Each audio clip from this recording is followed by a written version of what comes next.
Good morning, good afternoon, good evening. Welcome to the GIMI think tank. This is an event that we run every week, and we bring speakers from around the world to talk about innovation trends, innovation management, and what's going on in innovation in different countries. On innovation trends, it could be about what's next after AI, what is going to happen after, telecom industries are on generation 5 now, what will be generation 6. We talk about what's the future of health and what's the future of other things, aging as a topic.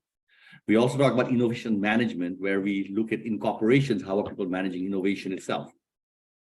And in here, we bring experts from industry. Today, we have an industry expert from corporation who's going to be talking about what goes on within the Fortune 500, probably a Fortune 20 size company. This is a large company that we're going to be talking with. And Alice, a good colleague of ours, she's worked with us for the last many years. She was on the GIMI board, and she has worked on our corporate groups and everything else. And she'll be joining us on this topic also. So Alice Chung, she's a Genentech. And we're going to talk about, how do you actually drive innovation where resources are scarce and everything else. Alice, why don't you join us so we can just introduce each other and talk to each other. Thank you. Thank you, HP, for introducing me. Hi, everybody. I'm going to share my screen right now. Alice, before you share, I just want to just check in with you first of all. So if you mind not sharing just yet. Okay. Good. Okay. So Alice, how long have you been working at Genentech? This December will be 18 years as a full-time employee. Yeah. And then before that was 2 years of consulting. Still, Genentech was my client, so almost 20 years. 20 years, right? And one of the challenges of innovation is it's easy to read the textbooks, and it's easy to learn about innovation in a book and everything else. But when you actually try and put it in practice in a company, you find out it's really is dependent on people and politics and structure. Yeah, it's really dependent on people. And in fact, the presentation I have actually outlined what are the internal and external challenges you have to deal with for innovations. You just have to manage it like a puzzle, if you will. Absolutely. So look, the audience is really interested in of course, the frameworks of innovation, how innovation is supposed to happen. But what many people don't realize from the outside in is there is another thing that you're also doing in parallel. So there's the IQ, the logic of how innovation is supposed to work. And if everything works correctly in the process, then everything will work perfectly. But then there's the EQ, which is the human being, the emotion, where they kind of passively will support or not support, or they'll show they're busy or something else, and next second you can't get innovation to happen. And that EQ is what is really the thing that makes innovation real. And so today, for all of us on the audience, I mean, here's somebody who's been doing this, probably lots of scars in the process of making innovation real, and many years doing these things. So listen for those nuances. It's easy to talk about innovation. It's easy to read about innovation management and frameworks. It's very hard to make it real because it requires aligning all the people in the company to say that's what we should be doing and what we should be doing. And so the tactics that people use, and those tactics often have not been documented very well yet. And so listen carefully, ask the question. If she doesn't answer them, let's be ready to really extract insights today from our speaker. So the floor is yours. Welcome. And first, thank you for being on our board for the last many years, but also for driving the corporate committee previously, where you were working with Tunde and Felipe. Thank you. So I think a lot of what HP talked is something I'm going to cover, and I'm very grateful to have the opportunities here to share my perspectives on this topic, because I have a lot of great interest about focusing on how do you continue to introduce innovative approaches, innovative program, innovative analysis, as I'm in analytics group, especially with the use of AI, but also, the resources continues to be scarce in certain parts of the activities, as well as if you have competing priorities that you have to deal with. So how do you address that? Gets really tricky. I just want to let you know that as a disclaimer, the following presentation represents my opinion and does not necessarily represent the views of Genentech. And here are a couple of things I want to be able to talk about today. I want to talk a little bit more about the key drivers associated with limited resources, what drives the trigger that you end up having limited resources, what are the challenges associated with limited resources. You probably have different kind of challenges and lessons learned as well. And then I want to highlight a little bit of putting theories into practice that will turn constraints into strengths when it comes to innovations, and what are the lessons learned to kind of deliver the greatest impact.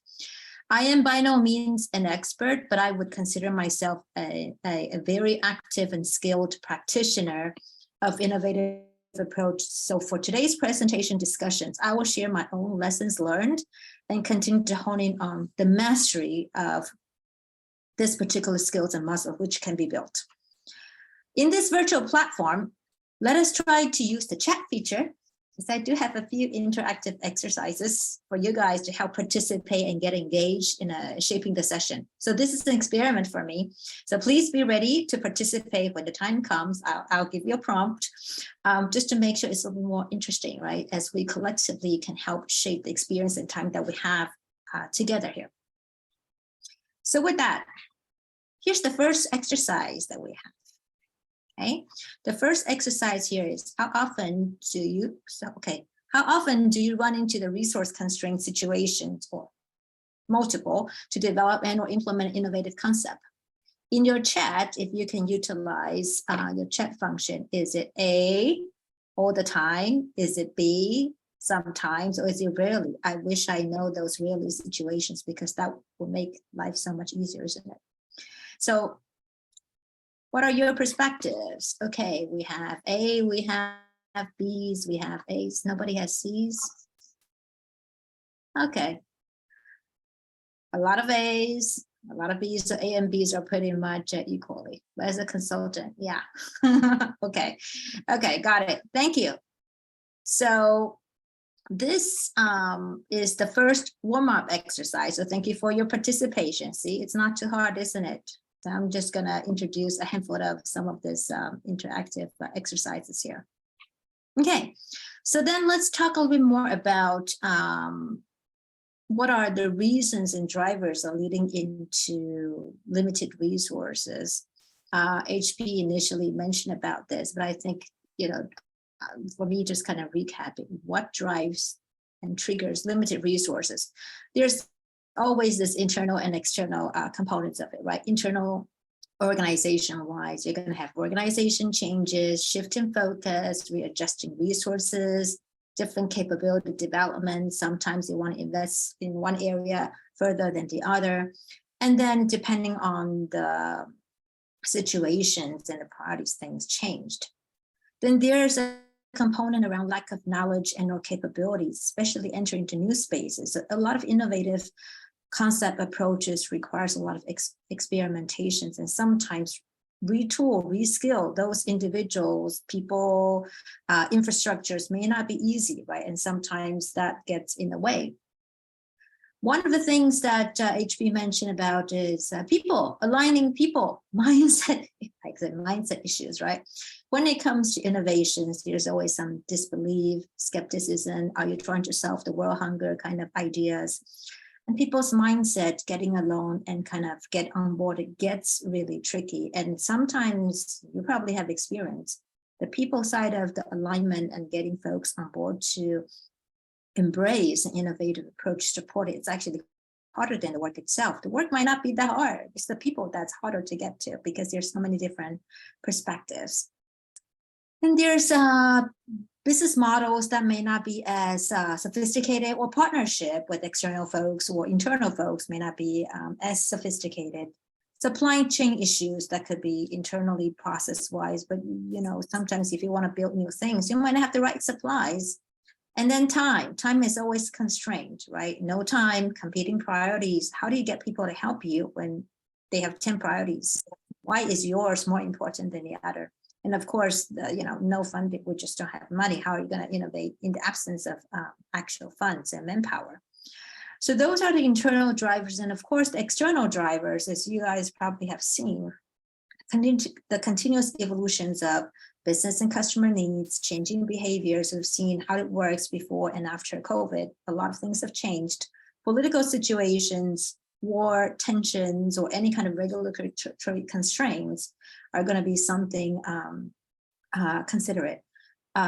Social impact, economic reasons, environmental issues, more extreme weathers. Right now is the norm.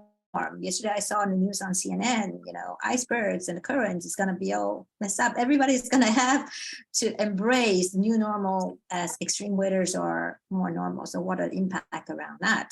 So I listed out a few in your perspective. Here it is. In your perspective, are there other constraints that you can think of that are not listed here? So if you have ideas, please feel free to share them via chat. Anything else that I haven't mentioned? Or did I capture it all? I'm sure there's more.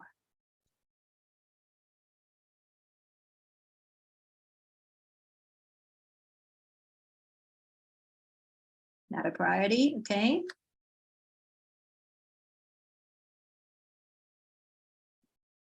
Any other thoughts?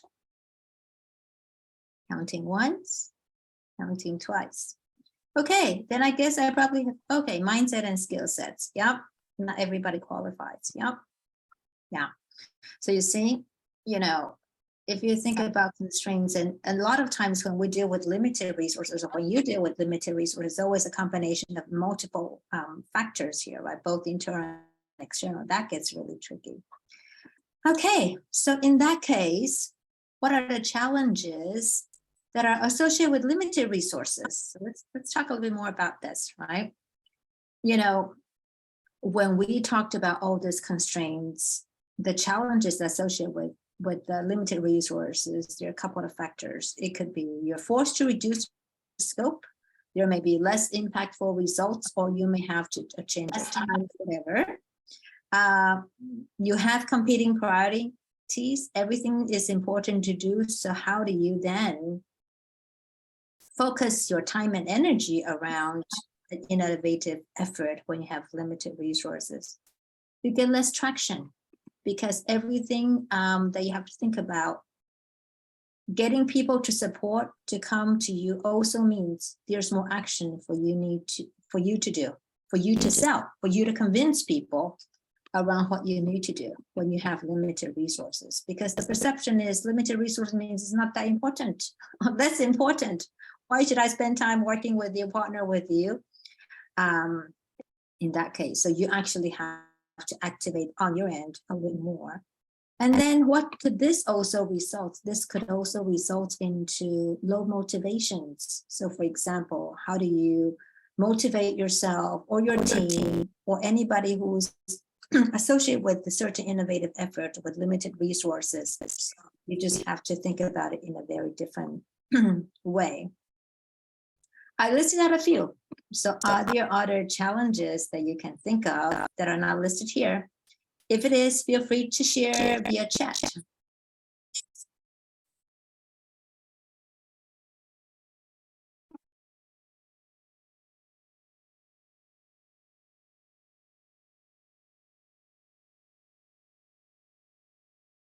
Oh, okay. Well, then I probably also put it in a big chunk, but you have other ideas, just feel free to put it in the chat when you get to it. So let's talk a little bit more about what do you do with CXO level expectations. Yes. Thank you, Gia, for sharing.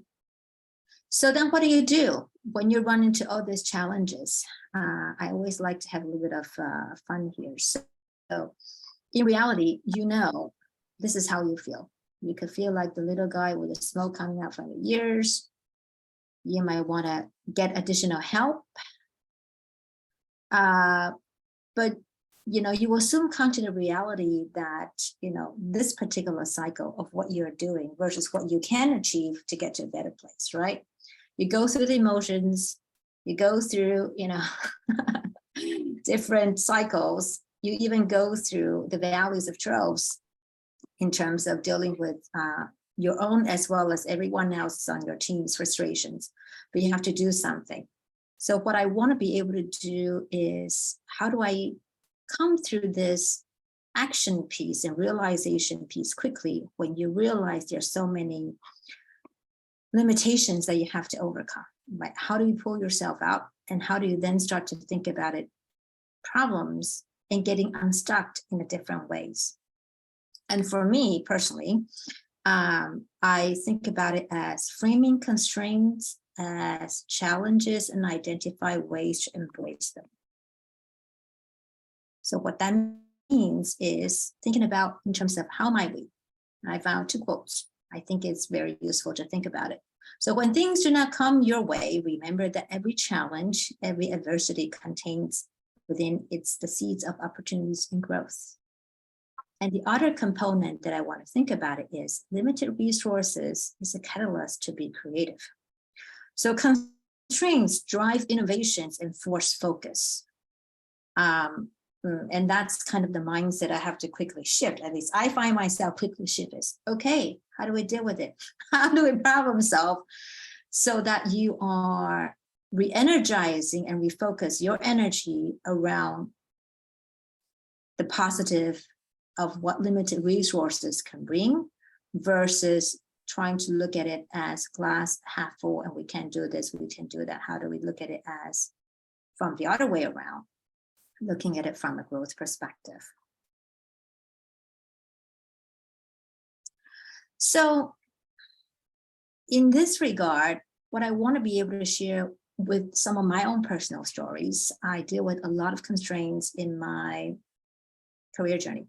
So a long time ago, there were lots of organization changes and my team was going through rework multiple times. There were lots of shift in focuses many years ago. Our landscape have changed, our business environments have changed. So I ended up have to deal with a lot of limited resources situation. And the first time when I was dealing with it, I didn't know what to do and it was very frustrating. And I had to go through the cycle of the emotions as I explained earlier. And also not being clear around what should I do. So there were periods of uncertainty and vulnerability around what do I do next with the services, the program that I have to do with limited resources. Everything is important. And also I can also choose a path. Hands up, right? I don't want to deal with this anymore. I go somewhere, but I didn't because what I ended up doing is I did not want to quit. I was thinking, what can I do in the future? And I have to face all these constraints and what muscles I have to build to do that. So I turned into my favorite books and I, put some of these favorite books earlier as I was describing some of my situations. So all these books here listed, some of you probably have aware of, but what is it teaching me about a handful of nuggets that I think as practitioners are very helpful to consider. Exponential organizations focus on the concept of abundance and massive transformation purpose and criteria. I remember the first time I read it, version 1.0, I was like, is this real? Can this be done? This is just, moonshot, in the sky. But then when I try to take apart some of the components, I have to realize if you think about it in step-by-step approach, it can actually be done. So how do I make it work? So I start to experiment. Blue Ocean Strategies right now is 3 versions of different copies on it, focusing around how do you pursue different innovation with low cost approach to open up a new market spaces and create new demand. And they have actually provided different perspectives, some practical perspectives from real stories around what can be done. And I thought, cool, I might experiment around some of those concepts too. Last year, I found this book, A Beautiful Constraint, talks a lot about the practical ways in solving constraints. And the whole book's about looking at constraints in a different way and say, here are all the different opportunities you can think about it. I'm like, oh, cool. Never have come a book that just only focus on constraints. How do you really get at it? So I took a few nuggets there as well. And then the originals from Adam Grant talks about dare to be different and dare to be not letting the perceptions of the regular norms to shape who you are and how you think. So those are some of the high-level books that I continue to go back to and anchor on. But then as a practitioner, I want to put my practitioner hat. I want to, talk about my lessons learned from the GIMI certifications, my PMI certifications, my involvement in IXL Innovation Olympics. What does that bring to my own individual experience as well? Plus additional books. And you can see I like to go to books as aspirations. So I started my certifications. I have a project management certifications, and I also have the GIMI level 4 innovative practitioner a long time ago. And I started my interactions and engagements with GIMI back when we were attending a back-end innovation conference in the Bay Area. And then I became a client working with IXL on Innovation Olympics. And for those of you may or may not be that familiar, depending on where you're at, the IXL's Innovation Olympics has partnership with different MBA schools and students formed to work on different innovative projects and solve a challenge or interesting problem. And the methodologies that was used was really focusing around, let's focus on the understanding of the challenges, the problems. Let's research, let's come up with a bunch of ideas, and then let's prioritize and figure out how do we build on each other's ideas. My first time working through this, in MBA, they teach us competition is a good thing. Competition is a good thing. So Olympics, we are having students compete with one another to win a prize. I personally don't like teams to compete because I don't believe in competition brings the best out of people, especially if you have to get alignment. So I want teams to collaborate and the results will be better. And I was told early on, that's not the rule. Rule is pushing for competition. And we figured out a way, working closely with Ron, who's one of the advisors, to have teams collaborate. When teams collaborate, long story short, the outcome is better. I just feel the atmosphere is so much friendlier, focusing on learning versus competing from each other, because I think one of the things I want to be able to do, and that's what's happening in the current world innovation, is collaborations when you have limited resources makes it better, but how do you align and work through people to see that shared vision that you have to bring them along? If it's going to be compete, nobody's going to work with you. If you're going to collaborate, they are willing to share resources. You're willing to share whatever you have with them. So that's kind of, one of the aspects of it. And then I have tried to figure out, as I said, the different books, the different techniques, the different theories into practice with limited resources. How do you then go about doing, putting it all together? So this is my 2 goals. I keep my goals very simple. Every time when there is a specific innovative approach or problems and multiple constraints I have to do. And at the end, it doesn't have to be innovative anymore. It becomes dealing with constraints in general when you have limited resources. One goal that I had, again, a big fan of C.K. Pollock, back in the day, theory, strategies about stretching limited resources to fit ambitious goals. And then the other goal that I have from a practical perspective is whatever I do with limited resources, it has to have certain level of quality, whatever that quality that you decide. And then I think what I continue to tell myself as part of this mindset shift, the faster you're able to get to the mindset shift of, instead of thinking I have no resources, think about I have a lot of resources, but I don't know where it is. And how do I find them to advance what I do so I don't have to stay behind?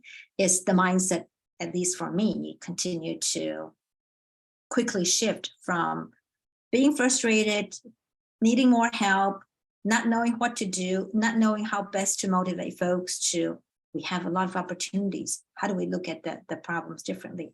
How do we reframe our focus differently? That's where bringing people along in a different kind of aspects gets faster when everybody's in a creative mindset in those specific atmosphere, if you will.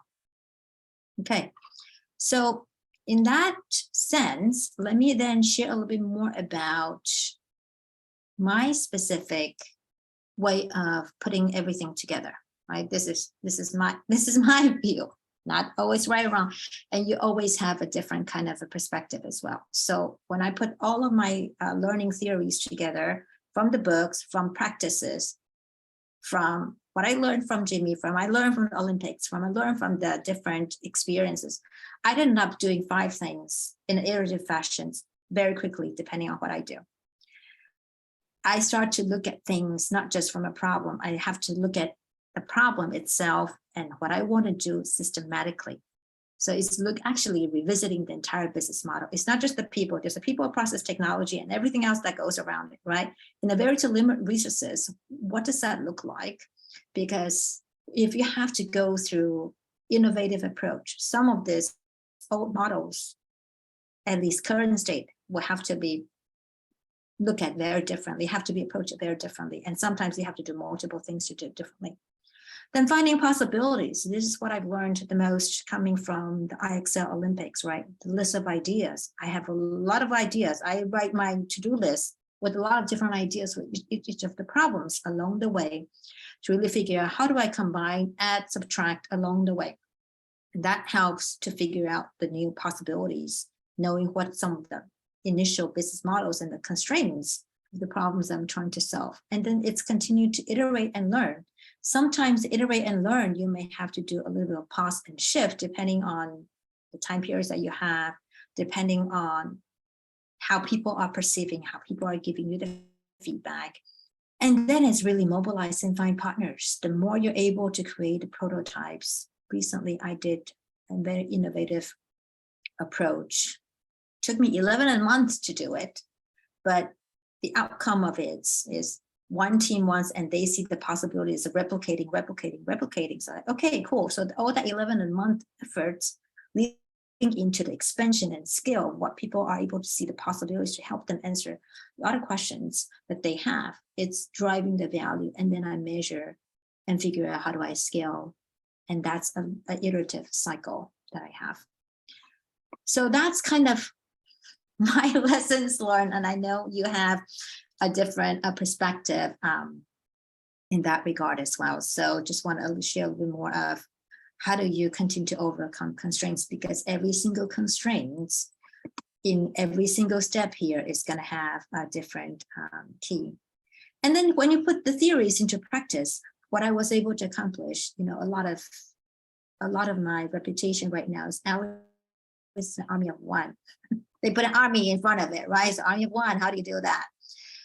Right. So I was able to pioneer a lot of new approaches, leveraging and introducing new capabilities. And that doesn't come from out of luck. It also is able to solve a lot of business needs and have a lot of impact. You start to learn how to be very efficient when you are using your resources, because you have to stay focused. You don't have a lot, so you don't have the ability to create waste in that regard, which means every step that you think about, the trade-offs, you go into it, and then you figure out a way to reduce waste and imperfections to the minimum as possible. One of the recent projects that I've done was actually building a new capabilities using AI. And this is kind of the second one that I've done large scale, where our organization in the past have really wanted to have this new capability. And there has been 12 different work product teams putting together, failed 12 different times. Lucky me, I get to be a member of those 12 different times it failed. So I ended up doing the 13th time is I just took everything that failed and fixed every single thing that failed. And that's where it moved forward. And from there, when people are able to see something failed and you start to see the light at the end of the tunnel, you attract different people who want to partner, right? So you don't even have to say, hey, I want resource people, like, hey, can I partner with you? They will come to you versus you go to them. And then the other piece I always think about, and this is what I learned from the IXL effort, is find time to give back, right? There are folks who want to partner, want to learn, how do I give the opportunities to help shape their learning experiences. That way, collectively, we are doing better. And that's where they can also then introduce and disseminate their innovative approach and mindsets to others to catalyze the mindset change, which we always say is the hardest thing to tackle. Trade-offs, the trade-offs are quite a few components of it. I just want to quickly highlight some of it. Go and no-go decisions. I talked about prioritization. When you have very limited resources, you don't have the luxury of waste. So you have to be very focused. Motivating people, you have to figure out how do you motivate people along the way, because not everybody's patience or their tolerance and resilience is going to be, the same as you. Like, you build up this muscle. How do you help others to build the muscles? Everybody's different. I personally have to let go of the traditional career path. Yesterday, I had the colleague say, why do you stay so long at Genentech? I said, because I care about the impact of the work that I can contribute. And it's not about chasing title. And it's not about switching to a different company that the grass is greener all the time. It doesn't work for me that way. So at least personally, I let go of traditional career path, but growing different muscles is something I can always do. And that's always going to be there for me. Patience. I have to let go a lot of patience. I'm not a very patient person, but throughout a lot of journeys, you have to let go of waiting, trying to be a driver of making things happen. So you have to figure out how to balance your patience, and then you have to be very comfortable with change. So that's kind of last piece. And here's the last exercises. Are there other trade-offs that you could think of that you have to manage? If there's any additional thoughts, feel free to use the chat.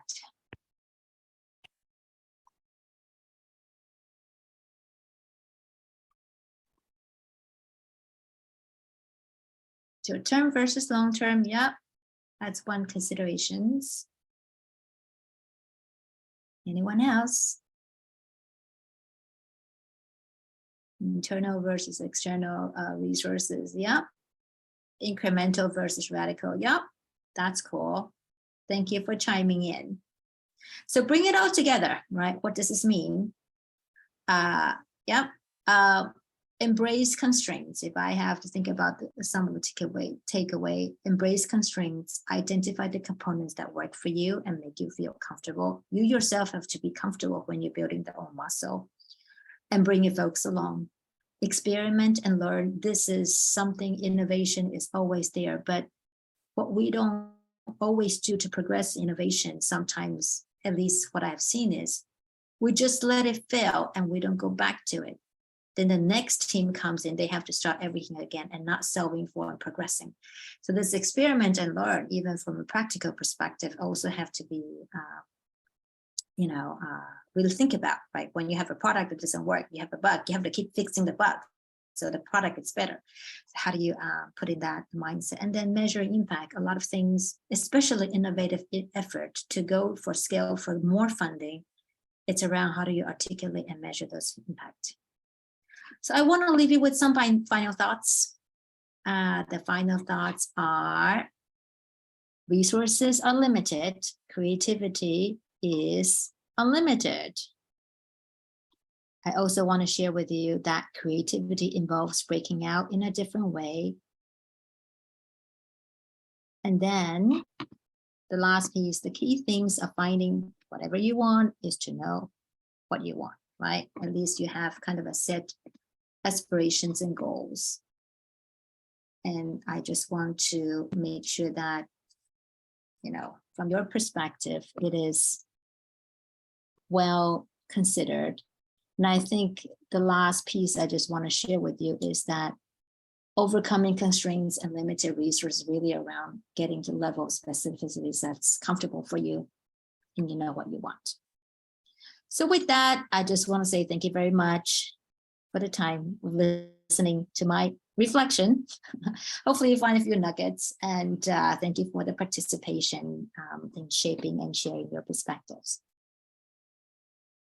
Alice, thank you very much. if you don't mind, stop presenting your slides so we can talk Yeah. to each other. Yeah. First and foremost, congratulations. I mean, I think there's a lot of insights in what you're sharing, and I'm gonna begin with the provocation. Is this what you're really saying is let's get real. Very few of us will ever get unlimited resources to do whatever we want to do innovation. Let me ask you, as all the projects that you might have worked on, what percentage of time did you feel that you were all the resources you needed, and what percentage of time did you feel that you just didn't have all the resources from the organization? What's the ratio? Ratio would be, I try to put 15% in it. 15% more dedicated, but what I realize is every time I'm doing an existing effort, I think about what else can I do differently from innovative. So you then can maximize even the time of existing work, not thinking about innovation. Yeah. So I think the one key takeaway from your presentation for us was, look, the norm of innovation is you are going to be resource constrained. That's the norm. So don't complain about it. That's the norm. So all of us are out there. You got two choices. You can complain about it, and therefore you can't get started or do anything else, or maybe use some of the tactics that Alice says. See it as the opportunity, and now use your creativity to find resources inside the company and beyond the company. Use your creativity. Use your innovation to find the resources. Be innovative about how you find resources. So let me ask you, Alice, when you are looking for resources, and how do you tap into the informal resources that exist? And most people don't see them because of your many years of experience. You now know there's a hell of a lot of resources in the company. Which are the resources you're tapping into? And make a list, and then we'll talk about how you actually convince those resources to collaborate with you. So yeah, where are all those resources? Yes, they are all resources, and depends on what resources you need. Do you need bandwidth? Do you need knowledge? Do you need tools or expertise, right? So once I figure out what I need, then I think about it as, our company is global. I said, we have a lot of resources. Where are they? Sometimes it's searching, just searching, like you do Google searches. We have internal site, we can do searches, right? So sometimes it's that, finding out where are the pockets of centers of excellence. Sometimes it's around where are the pockets of individuals who are interested to learn, but they don't know where to begin. So they could be helping you more from a manpower perspective, and then you can show them some of the ways that they can learn, but you have to align to their learning objectives. Sometimes is looking at existing projects that they already have resources. I say, hey, you already have this kind of report, you already purchased. Can I get a copy and learn from it, right? So you have to be creative, thinking about it as there are a lot of resources that are available. And sometimes it's going through the network. Do you know so-and-so who knows so-and-so who knows, like internal networking, getting perspective, and people are very open to do that. So it's then from those combinations to find where resources are, depending on what you do.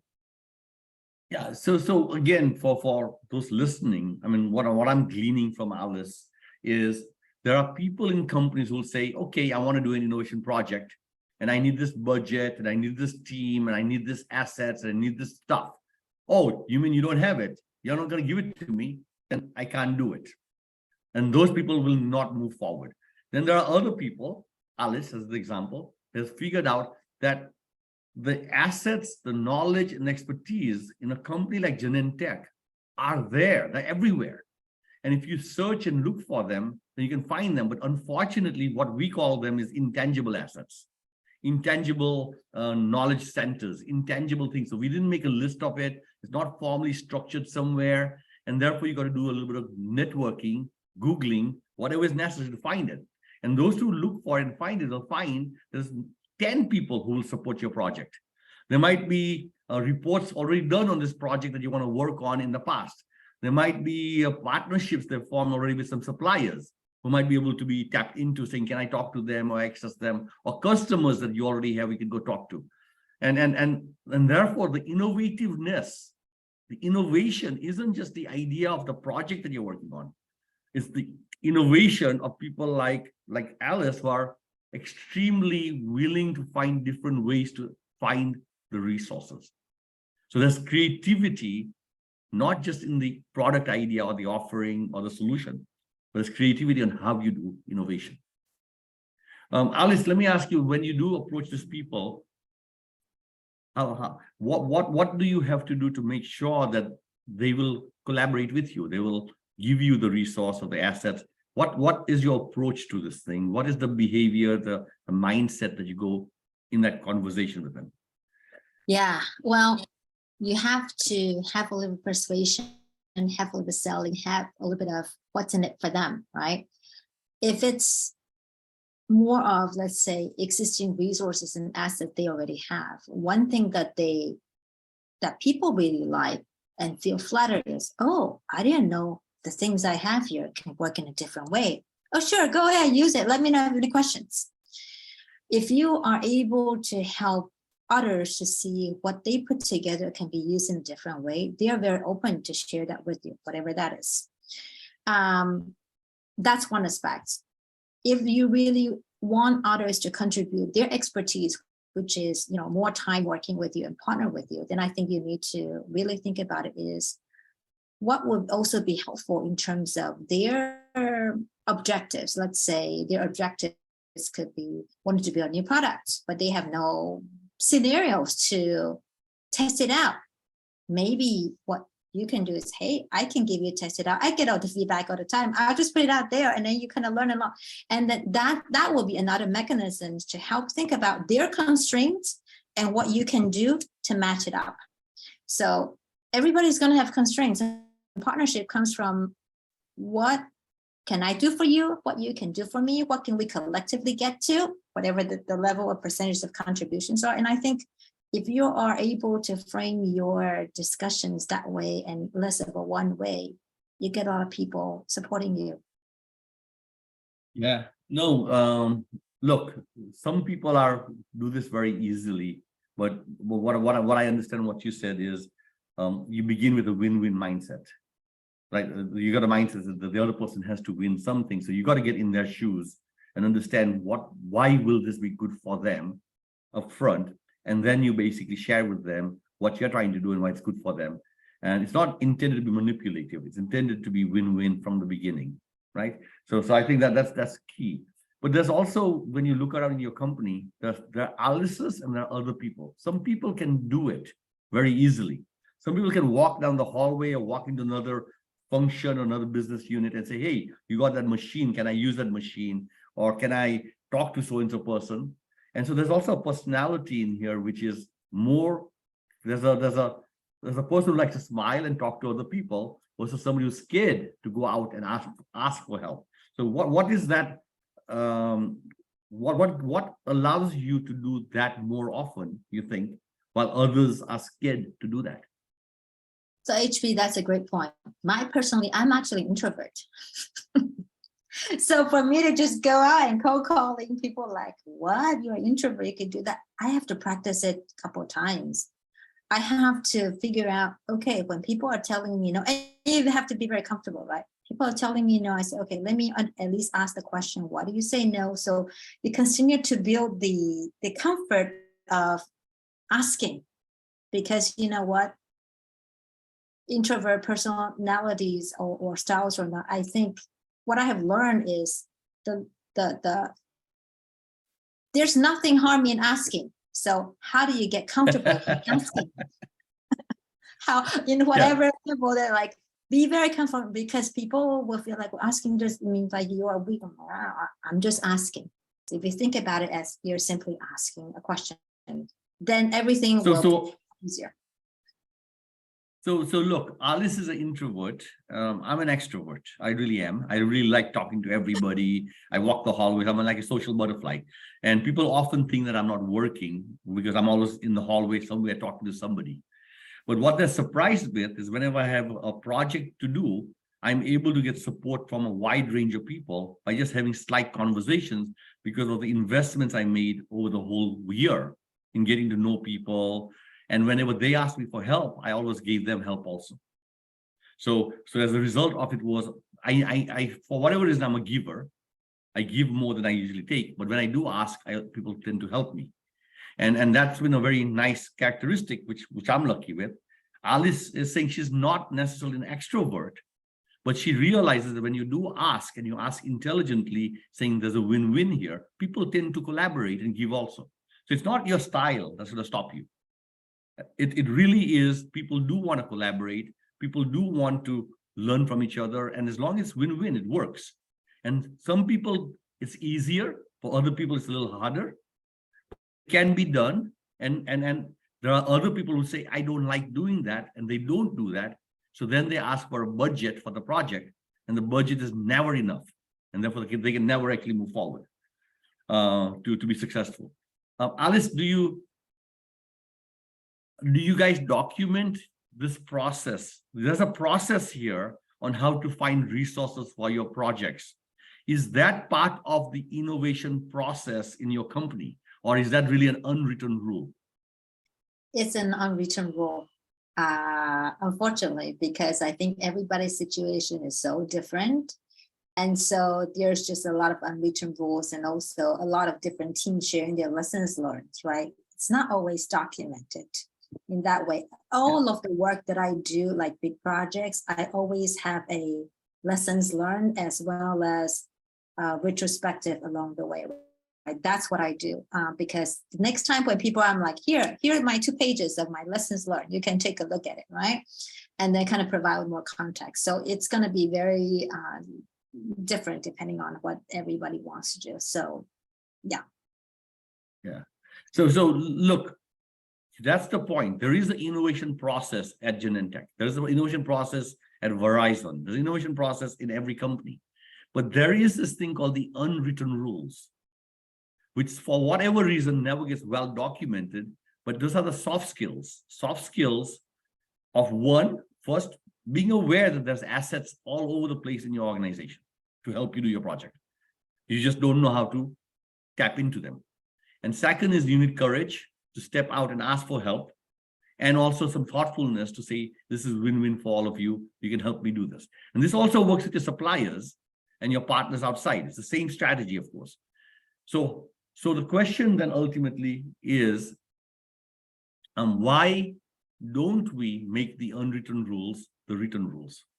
Why don't we train our people to say, this is actually the most important part on how to make innovation real and how to find resources for making things happen? And why, Alice, I'm going to ask you, why don't you write a little manual at Genentech and tell everybody else and HR that when you come to our company, stop whining, stop complaining.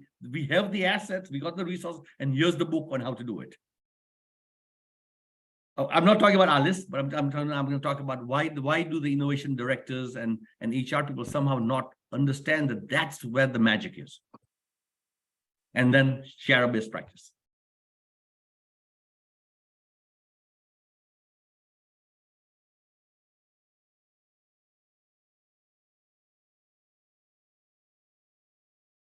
No, I just feel like a lot of times when people are thinking about something that's written, even though it's written for a good intent, it goes back to, it's in theory, how do you practice?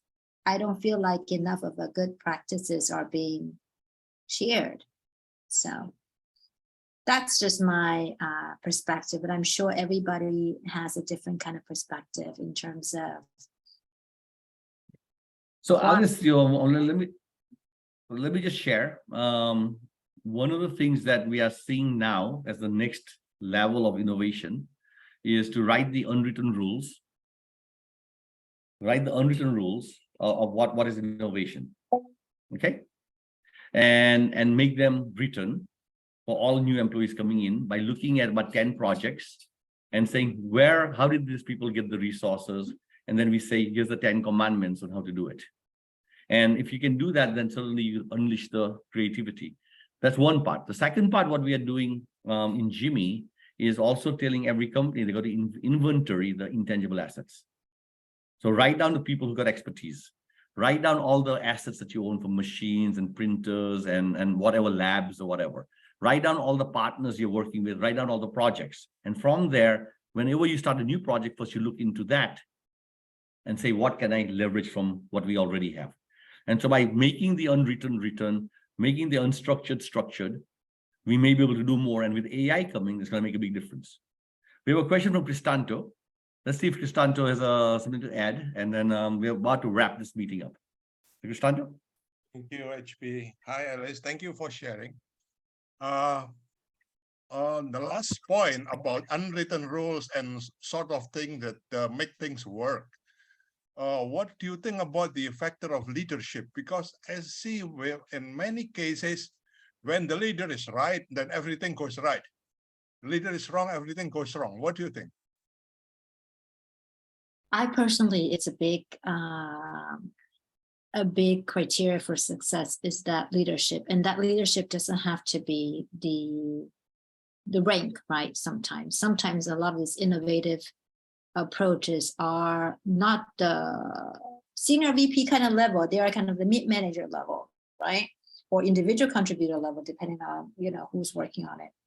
I fully agree. A lot of times, at least based on what I've seen, what I have read, what I have observed, is that if the leaders aren't able to articulate the vision and aren't able to really highlight the outcome and also bring people along, it's going to fail. A lot of this still is dealing with people. The work itself just takes time to do it. It's not that difficult if you think about it.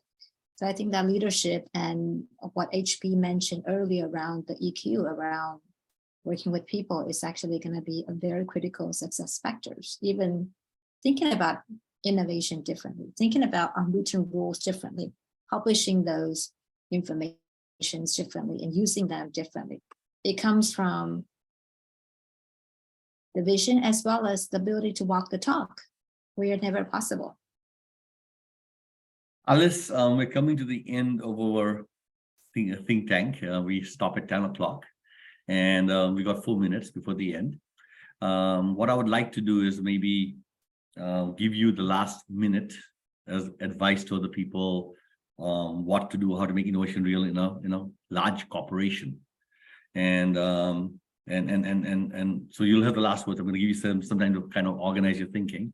But I just wanted to just share with everybody on this audience and on the call is one of the hardest things that people don't appreciate is they believe they can make an innovation system where they have a PowerPoint of where to innovate. They've got a PowerPoint which has also identified which are the projects they want to work on. They've identified even a stage gate process of ideas to commercialization. And they've also got some sort of KPIs for making innovation real. They've done all that. What they don't fully comprehend is that is necessary, but now people have to do things. And those people have to be creative and innovative from developing the strategy for where to innovate, from generating ideas, from even doing those projects. If you use just project management institute techniques, you'll fail. You have to be creative on how you execute the project and also be creative in finding your resources. So the creativity is being used again and again in all of these processes. And so the people that you put inside there cannot be linear thinkers. They have to be lateral thinkers, and they're figuring out everything, how to do things, when to do it, with whom to do it. And it's all, there's no recipe.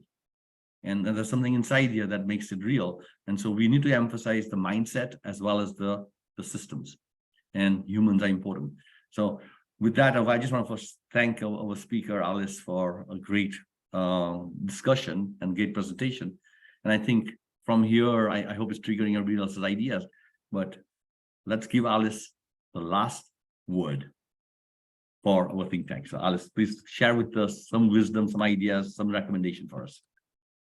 Yeah, the last word that I want to share with the team is this can be built, this mindset, this practices can be built. You don't have it, you can find ways to practice and you can build it into your regular muscles. So that for me as an introvert, it doesn't feel so awkward when I go ask for help, right? If you think about it from that perspective, then it is possible to be very good at thinking about things creatively, dealing with constraints, dealing with limited resources. I just want to put that out there. It's how much time you want to spend on building this muscle. Excellent. So with that, we do have some more questions. We're going to bring this meeting to an end. I'll stick around for a few more minutes. And there was a question of Geyer, but let me, for everybody listening in on the internet, on LinkedIn, YouTube, thank you very much for participating and in our GIMI think tank, Global Innovation Management Institute think tank. We meet every week, talking on 3 topics: innovation trends, what's coming next, what else, what if, what are the best innovation management techniques and tactics for making innovation real. That's what we covered today with Alice Chung from Genentech. And we also talk about what innovation things are happening in different parts of the world, and people will talk about different countries. Our objective is to collaborate. Our objective is to work together. The mission of GIMI, Global Innovation Management Institute, is to certify 1 million people worldwide. And we are on track to doing that. But the way we do that is through a collaborative network of partners, universities, and certified training partners around the world. And our philosophy for us to be able to achieve this goal is together we can, and we will. So with that, thank you very much, and come back next week.